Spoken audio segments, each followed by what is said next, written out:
আল্লাহ তাআলা এক নাম হইল আল্লাহ, এক নাম হইল রহমান, এক নাম হইল রহিম। আল্লাহ তাআলাকে 3000 গুণবাচক নামে যদি ডাকা হয়, আল্লাহ তাআলা একবারের জন্য রাগান্বিত হয় না, বেজার হয় না। একবারের জন্য আল্লাহ তাআলা নাম ধরে ডাকার কারণে তিনি বেজার হয় না, আর বরঞ্চ বলে বান্দা তুই আমাকে ডাকো। লাব্বাইকে আইয়া আব্দি, যে বান্দা তুই আমাকে ডাকো কা, তোর কি দরকার?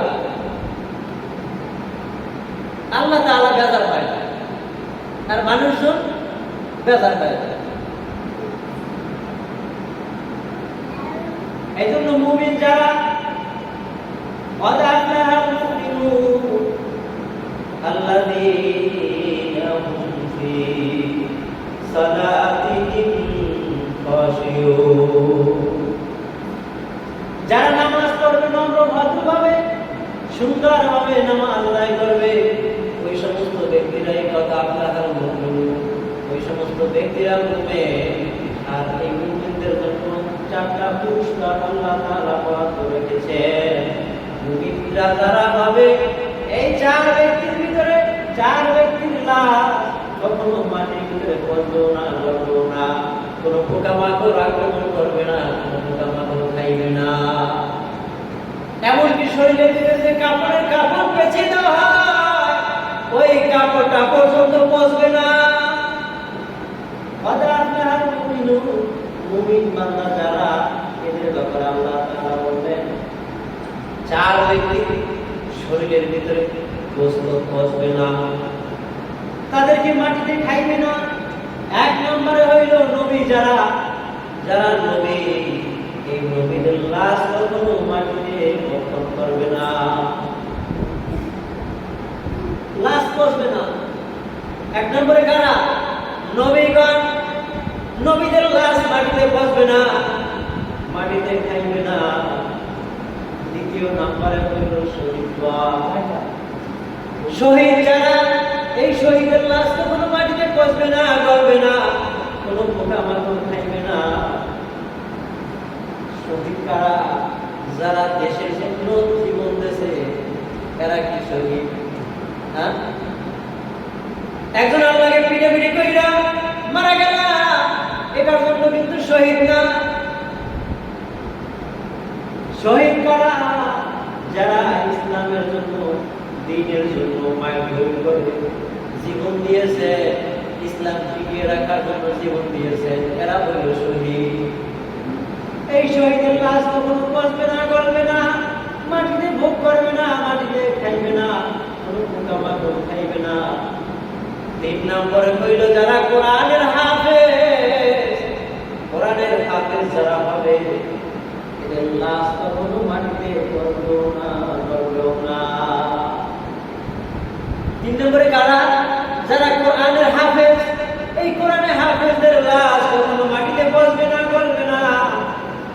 যারা 30 পারা কোরআন মুখস্থ করে সিনার ভিতরে লাগাইয়া রাখবে, তারা দুনিয়াতেও হাফেজ। আর নবী বলে ওই হাফেজরা মৃত্যুর পরে কবরেও হাফেজ। ওই ব্যক্তিদের কোনো কাজ থাকবে না, দুনিয়াতে যেভাবে কোরআনুল কারীম তেলাওয়াত করে, ঠিক তদ্রূপ তাদের লাশ মাটিতে পড়বে না, কবরের ভিতরে শুয়ে শুয়ে কোরআনুল কারীম পড়তে থাকবে। এবার পড়তে থাকবে।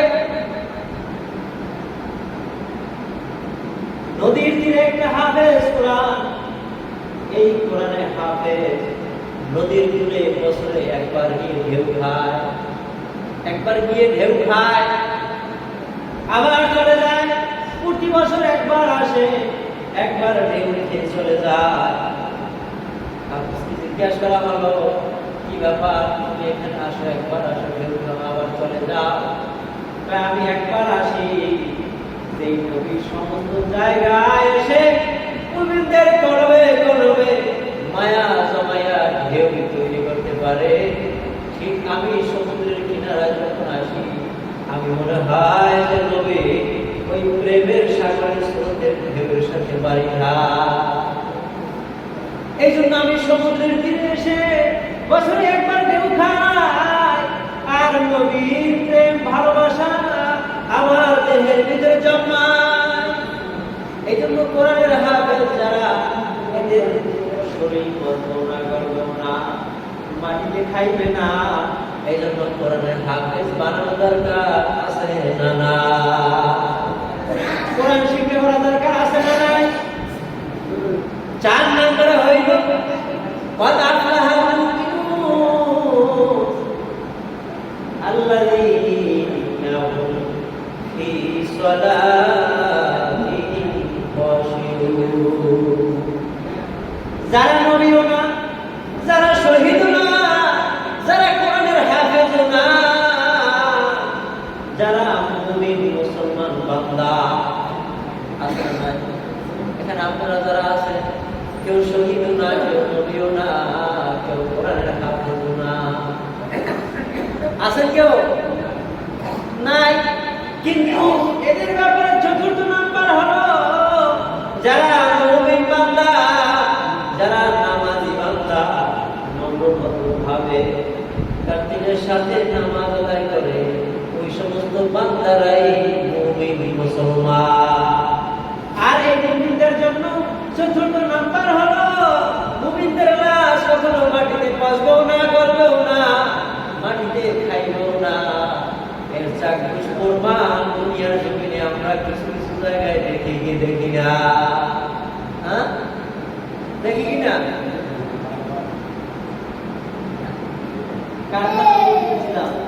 আলতাফ গাজী, অনেকে ছিলেন গাজী, নাম শুনছেন? পরিষ্কার করে একজন বুড়া ছিল, আলতাফ গাজী নাম। আলতাফ গাজী সবসময় কোনো কাজ কাম ছিল না, বাসায় বসে খবর দেখে আর নামাজের সময় মসজিদে যাই আগে যাই আগে নামাজ আদায় করে জিজ্ঞেস কাজ করে, এছাড়া বাকি কোনো কাজ না। এই আল্লাহর বান্দার কবর ভাঙি আছে প্রায় 3 বছর পর। 2জন হাফেজ ছিল, একজন ছিল আমতলী, 2জনই আমতলী বরগুনার। রমজানে খতম তারাবির জন্য রাখা হয়েছে, আর আমি নামাজ পড়াই যাবো ওখানে। তাই 2জন হাফেজ আর আমি, আমাদের এই 3জনকে বলছে আল্লাহর কাজের বউ কবরটা ভাঙিয়ে গেছে। তাই হাফেজ 2জনকে নিয়ে কবরে গেলাম মাটি দেওয়ার জন্য। তাই বাঁশ নিয়ে গেছি, কয়েক টুকরা মাটি দিতে গেছি। তাই কবরের ভিতরে বর্ষার সিজন, রমজান মাসে, তাই ওই সময় পানি লেগে গেছে। কিন্তু ওই পানির ভিতরে দেখা যায় কাপড় একেবারে পুরো তাজা ভাসতেছে, পেঁচাই। মুমিন যারা, এদের লাশ কিন্তু সহজে পচে না, এদের কাপড়টা পর্যন্ত কোনো কিছু হয় না। বিশ্বাস হয়? কোরআনের কথা কি মিথ্যে হইতে পারে? আল্লাযীনা হুম ফী সালাতিহিম খাশিউন। যারা নামাজি ব্যক্তি, যারা আল্লাহওয়ালা ব্যক্তি, এদের লাশ কখনো পচবে না। কদ আফলাহাল মুমিনুন। এই মুমিন বান্দা যারা, এদের লাশ কখনো মাটিতে খাইবে না। এই মুমিনদের প্রমাণ হলো যমুনা নদীর তীরে একজন মুমিন বান্দা, তাকে সর্বনাই ফজলুল করিম ডাকা, তার তিনি ডাকতেন ঘুঘু মুন্সি। কি করে ডাকতেন? ঘুঘু মুন্সি। নাম শুনছেন না? ফজলুল করিম যে মারা গেছে, বর্তমান কৃষি হুজুরের বাবা, হেরাতে মুরিদ। এই ঘুঘু মুন্সি যখন মারা যায়, দীর্ঘ 8 বছর পরে যখন যমুনা নদী ভেঙে যায়, নদীর তীরে, নদীর কিনারায় স্রোত নদী ভেঙে গেছে। ভাঙার পর লাশ অর্ধেকটা বাহিরে চলে আসছে। স্রোতে খালি এদিকে ওদিকে যায়, ওদিকে যায়।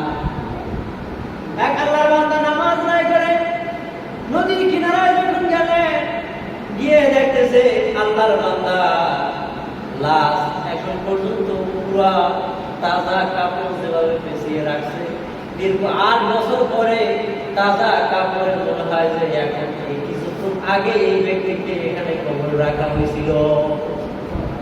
8 বছর পর নদীতে ভাসে।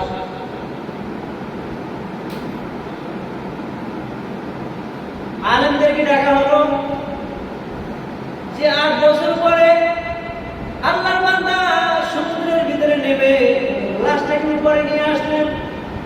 আল্লাহর বান্দা ডাক দিয়ে বলে যে আমি শরীরের কাপড়টা ধরে টান দিয়ে দেখলাম, মনে হয় এত শক্ত কাপড়, মনে হয় যে এই কিছুক্ষণ আগে নতুন কাপড় কেরাই করে এনে থেকে পরাই দেওয়া হয়েছে।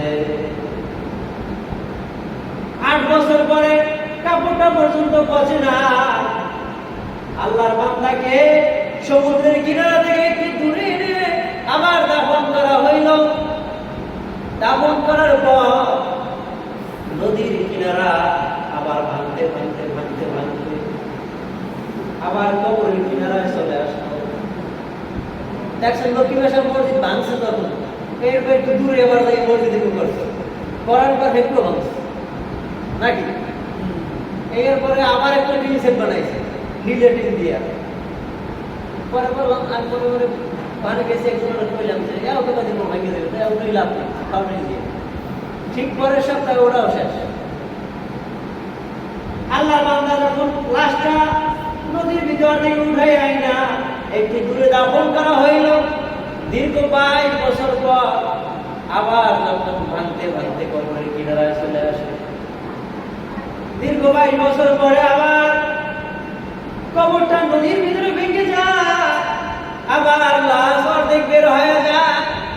এলাকার লোক এসে বলতেছে কি ব্যাপার, মুন্সি তাকে দেওয়া হইল কবরে, দীর্ঘ 30 বছর হয়ে গেল, কিন্তু 30 বছর পরে এখন কাপড়টা সাদা দেখা যায়। সর্বনায় ফতুল করিমকে বলা হলো, তাকে এনে জানালা দাফন কাপড় ব্যবস্থা করে গ্রহণ করে আবার কবর রাখা হলো। তাই দেখেন দীর্ঘ 30 বছর পর ওই আল্লাহর বান্দা বলে আমি যখন মুখের কাপড়টা খুললাম, আল্লাহর বান্দা হাসা অবস্থায় আছে, শরীরের ভিতরে তাকায়া দেখি যে একটা পশম পর্যন্ত ক্ষয় হয়ে কাপড়ের ভিতরে পড়ে না, যেমন শরীর তেমন আছে, কোনো কিছু হয় না। তাই মুমিন বান্দা যারা, এদের লাশ কখনো মাটিতে পড়বেও না, গলবেও না।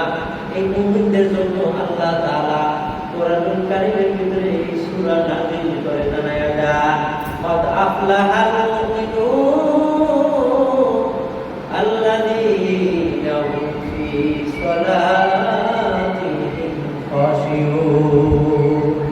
মুমিন বান্দা যারা, নামাজি বান্দা যারা, এই 4 ব্যক্তির লাশ কখনো মাটিতে পচবে না, গলবে না। যারা কোরআনের হাফেজ, একজন কমপ্লিট করলে লাভ আছে না নাই? লাভ আছে। যারা হাফেজ হইতে পারলাম না, আমরা নবী হইতে পারলাম না, আমরা যারা শহীদ হইতে পারলাম না, কিন্তু আমরা তো মুমিন হইতে পারি কিনা বলেন? হ্যাঁ, মুমিন যেহেতু হইতে পারি, মুমিনদের জন্য এই 4 নাম্বার পুরস্কারটা যেন আমরা ধরে রাখতে পারি। নামাজ পড়তে পড়তে কপাল তাক করে বলাইলাম, বয়স হয়ে গেল, দাড়ি পেকে গেল, বয়স হয়ে গেল, মাথার চুল পেকে গেল, কিন্তু এখনো বসে বসে ক্লিন শেভ করে আছে না নাই? দাড়ি চুল পেকে গেল, এখনো পয়সা চোখের দিকে তাকায় থাকে, সাথে নামাজ আদায় করে না। দাড়ি চুল পেকে গেল, এখনো কাশেনাটায় বসে থাকে, আছে না না? কিন্তু যদি ওই সময় মালাকুল মউত আজরাইল নামক ফেরেশতা যদি চলে আসে, তোমার আমার কেমন অবস্থা হবে, কোন হালত হবে? এই কয়েক বছর আগে বর্তমানে একটা লোক আল্লাহর বান্দা প্রায় আধা বয়স হলো, তারপর শেষ করে দাড়ি কামা, পর্দা দাড়ি পাইকে গেছে, তারপরে দাড়ি কামা, জয়পুরের বাপ এখনো শেষ করতে পারে না, দূর করতে পারে না। আল্লাহর বান্দা দাড়ি কামায়, চায়ের দোকানে গিয়ে এক হাতে সিগারেট আর এক হাতে চায়ের কাপ, এমন লোক এখন আমাদের সমাজে আছে না? এক হাতে সিগারেট টানে, একবার সিগারেটের টান দেয়, আর একবার চায়ের কাপ মুখের ভিতরে দিয়ে এক চিমটি চা খায়, আবার গল্প ছাড়ে, আবার চা খায়, আবার সিগারেট টান দেয়।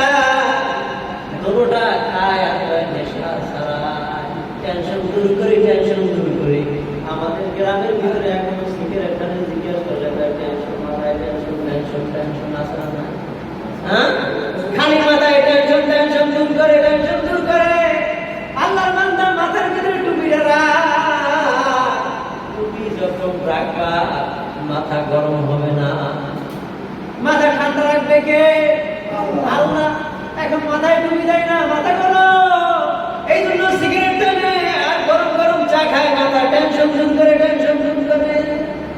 মাথা ঠান্ডা ওষুধ খাইয়া অনেকের মাথা ঠান্ডা যায় না, আছে না? এই জন্য নামাজ আদায় করে রাসূলের সুন্নাত লেবাস শরীরের মধ্যে লাগাই দাও, অটোমেটিকলি ঠান্ডা লেগে যাবে। হুজুর গরমের মধ্যে নামাজ পড়তে গেঞ্জি গায়ে দিয়ে নামাজ পড়ি, গরমের জন্য পাঞ্জাবি গায়ে দিতে পারি না, এই জন্য গামছা গায়ে দিয়ে নামাজ পড়ি। আশা বলেন তো, যত হুজুরের আছে গামছা গায়ে দিয়ে কখনো নামাজ পড়াইছে? হ্যাঁ, কোন মসজিদের ইমাম সাহেব গেঞ্জি গায়ে দিয়ে নামাজ পড়াইছে? কেন হুজুর গরম লাগে না পড়ায়?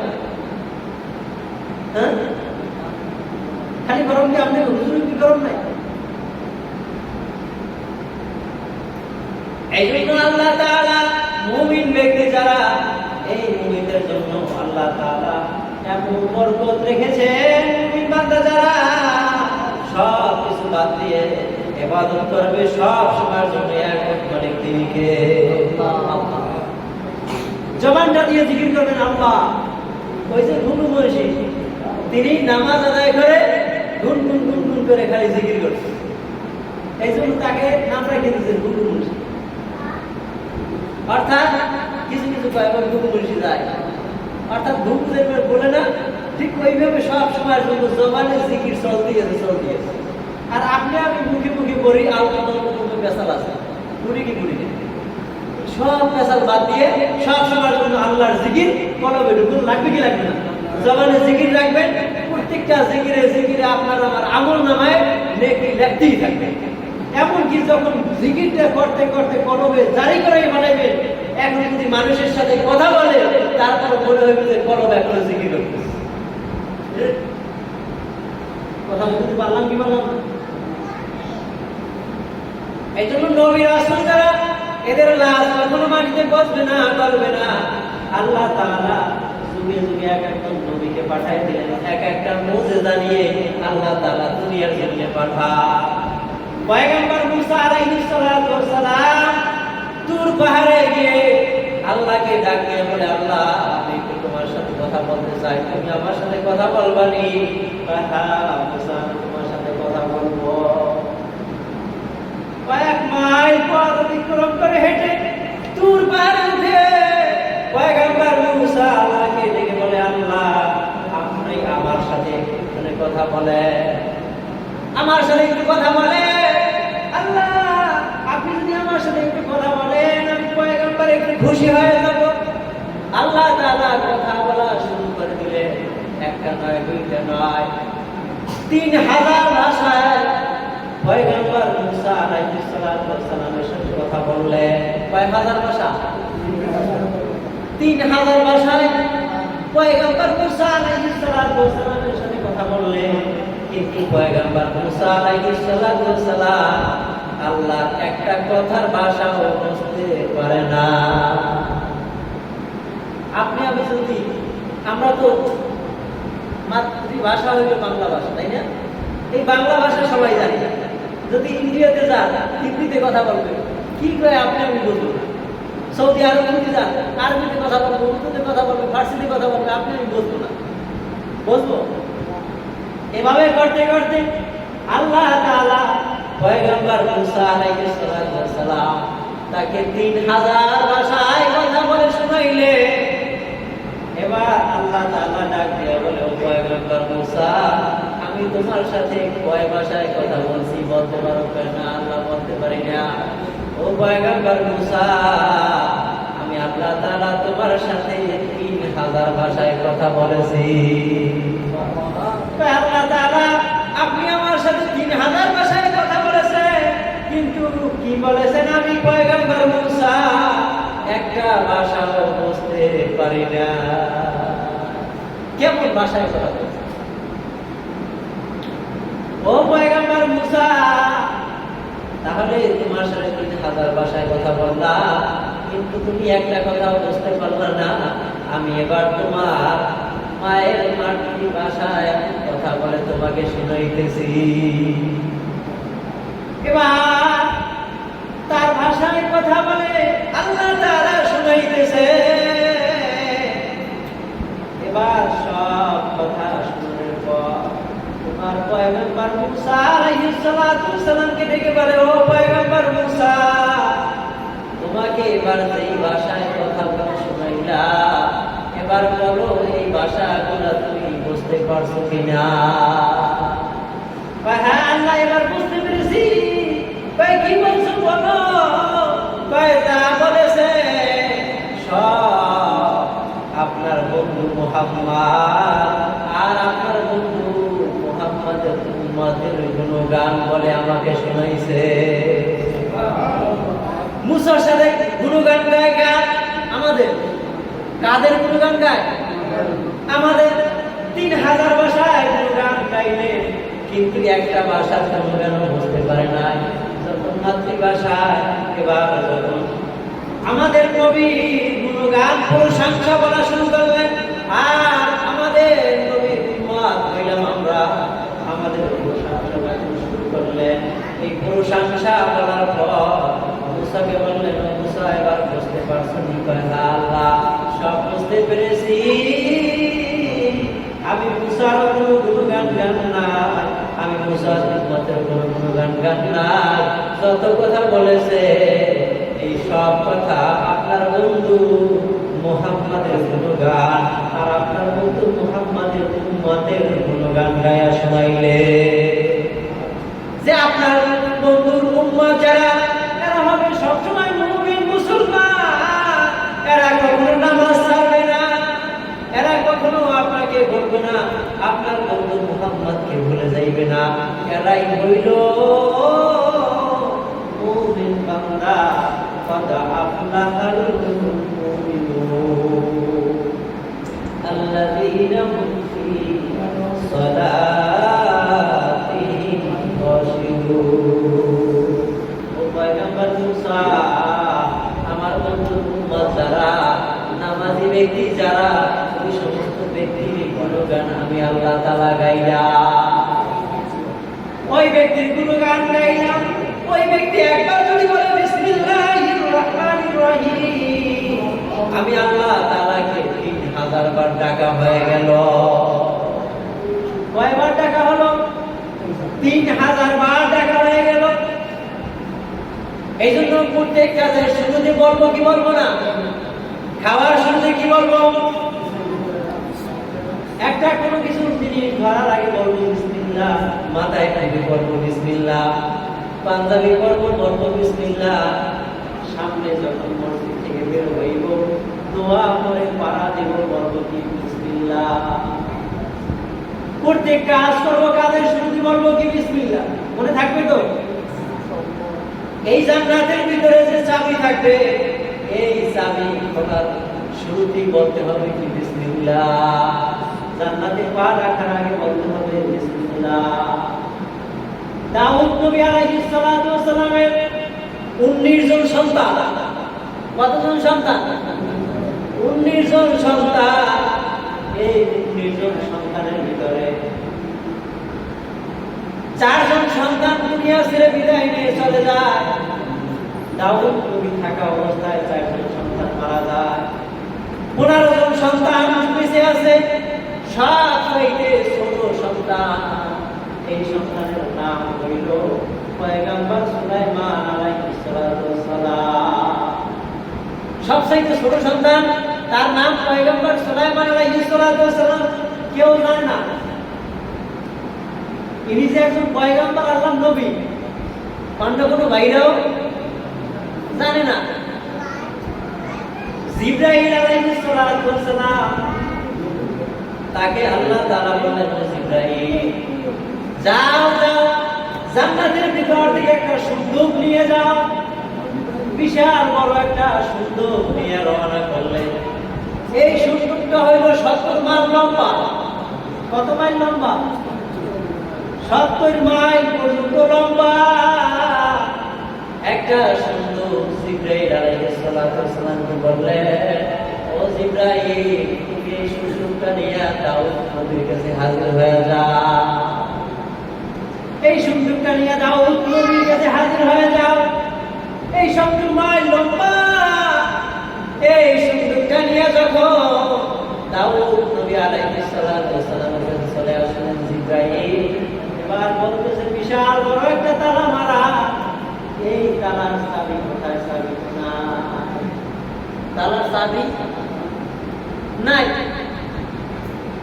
দাউদ নবী আলাইহিস সালাতু ওয়াস সালামকে বললেন, ও পয়গম্বর দাউদ, আপনার যতগুলো সন্তান আছে এই সন্তানেরা এই লকারের তালার চাবি যে ব্যক্তি তালাটা খুলতে পারবে, এই সুন্দরের তালা যেই ব্যক্তি খুলতে পারবে, আপনার যেই সন্তান খুলতে পারবে ওই সন্তানই হবে এই জমানার নবী।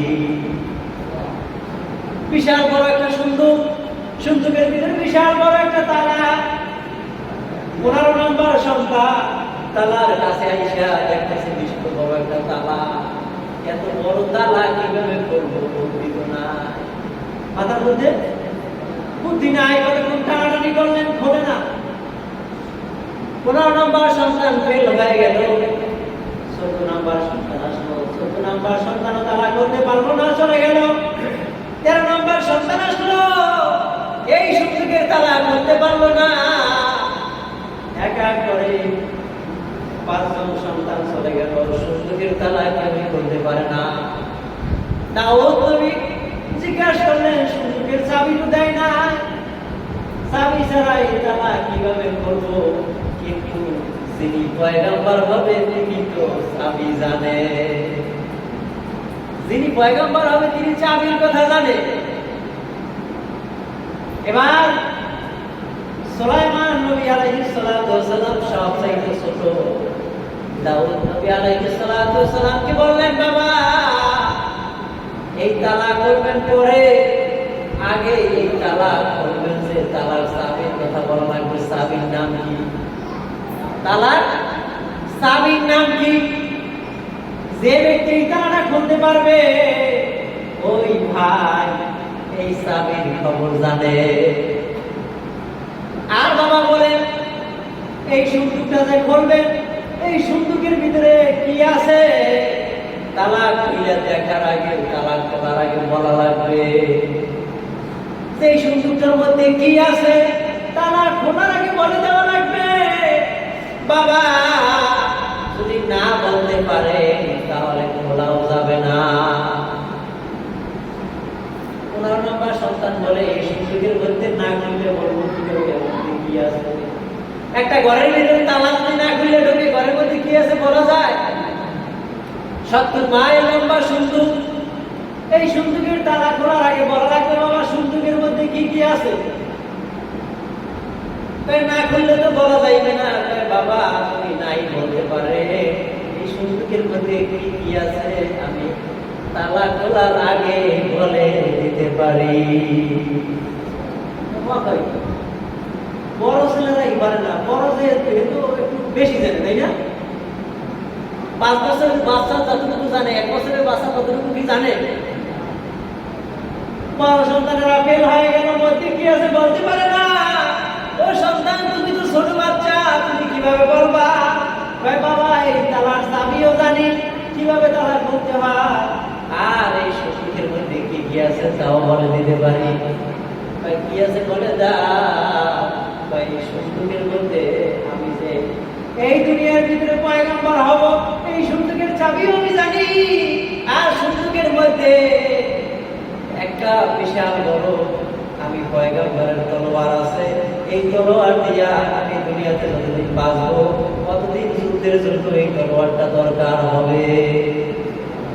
আর এই সুযোগের মধ্যে এমন একটা মুজিজা, জান্নাতের ভিতর থেকে এমন একটা স্বর্ণের আংটি আল্লাহ তাআলা পাঠিয়ে দিয়েছে, মুজিজার একটা আংটি দেওয়া হয়েছে। এই আংটিটা যখন হাতের ভিতরে দিব, তামাম পৃথিবী সব আমার ইশারায় চলবে, জীবজন্তু আমার ইশারায় চলবে, চন্দ্র সূর্য সব কিছু গতিমতো চলতে থাকবে। অক্সিজেন দরকার, আঙ্গির মাধ্যমে অক্সিজেন আসবে। বাতাস দরকার, আঙ্গির মাধ্যমে বাতাস চলে আসবে। বনের পশু পাখি কথা শোনা দরকার, আমি আঙ্গির মাধ্যমে পশু পাখি সব আমার কাছে চলে আসবে। একটা গাছের ছায়া দরকার, এই আঙ্গির মাধ্যমে গাছে আমাকে ছায়া দিবে। যত কিছু দরকার, জিন জাতির কথা বলবে, পরীর কথা বলবে, যত মাখলুক আছে সমস্ত মাখলুক এই আংটিটার বিনিময়ে কথা বলবে, সব আমার কথা শুনবে। এই সুন্দরের মধ্যে এমন একটা মুজিজার আংটি আছে, এমন একটা দামি আংটি। শুধু তাই নয়, এই সুন্দরের মধ্যে আমার সাথে যত মানুষ থাকবে যুদ্ধ করার জন্য, আমাকে সাহায্য করার জন্য, এর ভিতরে ৩,৫০০-এর উপরে সৈন্য আছে। আবার কোনগুলো আছে ৭০,০০০-এর উপরে ফেরেশতাদের দল আছে। আবার ৭০,০০০-এর উপরে জিনেরা আছে, ৭০,০০০-এর উপরে পরীরা আছে। এরা সব সময়ের জন্য আমি পয়গম্বরের খেদমতে থাকবে। আর প্রত্যেকটা জিনেরা এক একজনের ৭০,০০০ করে তলোয়ার অস্ত্র যুদ্ধের জন্য রেখে দিয়েছে। এরা সবাই এর ভিতরে আছে। শুধু তাই নয়, অর্থাৎ আমি যতদিন দুনিয়াতে থাকবো, আমি সুলাইমানের যা যা দরকার, যত মাখলুক আমি খাবার দাবার খাওয়াবো, এই সমস্ত মাখলুকের খাবার দাবারও এই সুন্দরের ভিতরে আল্লাহ তাআলা দিয়ে দিয়েছে। কারো কাছে হাত পাতার দরকার হবে না। বাবা, এই সুন্দরের মধ্যে যা যা দরকার, এই সব নিয়ামতগুলো আল্লাহ তাআলা আমার জন্য পাঠিয়ে দিয়েছে। বাবা, তাহলে তো দেখার আগে শুধু তালা খোলা দরকার। কি দরকার? তালা খোলা দরকার। বাবা বলো, তালাটা কিভাবে করবা? এবার সন্তান মনে মনে বলতেছে বিসমিল্লাহির রহমানির রহিম। বলে যখন তালার মধ্যে হাত দেয়, হাত দেওয়ার সাথে সাথে তালাটা খুলে যায়। বাবা দেখে অবাক, সন্তানেরা দেখে অবাক। আমরা এতবার তালা ধরে টানলাম, তালা ধরে ঝুললাম, কিন্তু তালা খুলবো না। আর ছেলে ভাই তালায় হাত দেওয়ার সাথে সাথে তালা খুলে গেল। ব্যাপারটা বুঝতে পারলাম না, এর কারণটা কি?